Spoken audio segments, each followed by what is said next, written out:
I think first the realization that there are lots of different religions and they can't all be right. And the Christian one in which I was brought up was clearly only one of many. But that didn't finally make me into an atheist. What finally made me into an atheist was the realization that there was no scientific reason to believe in any sort of supernatural creator. And that came with the understanding of Darwinian evolution. Not in the sense of faith as meaning belief in something for which there is no evidence. There are various senses of faith in which scientists do participate. Those branches of science which I don't understand, for example, physics, it could be said, I suppose, that I have faith that physicists understand it better than I do.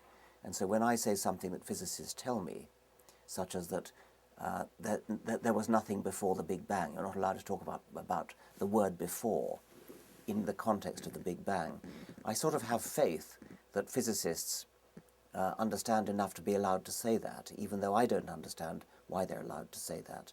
But it's not faith, it's not blind faith, it's not faith in the absence of evidence. It's faith that's based upon confidence in the scientific method, in the scientific peer review process, the fact that I know that there are other physicists who can test, verify, criticize the views of any one physicist.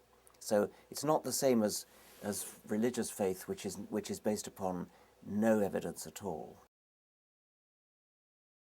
Well, it's certainly true that so many people do have religious faith, not just individual people, not all individual people do, but all cultures. I think I'm right in saying that all peoples, in the plural, have had faith, religious faith of some kind. They believe in some kind of supernatural gods or goddesses or leprechauns or whatever it might be. Why do they have it? Well, I think it's very tempting when you don't really understand what's going on, when you're ignorant of the world, when you find yourself surrounded by a wonderful world, a puzzling world, a mysterious world, a frightening world. It must be quite tempting to put your faith into a supernatural being of some kind.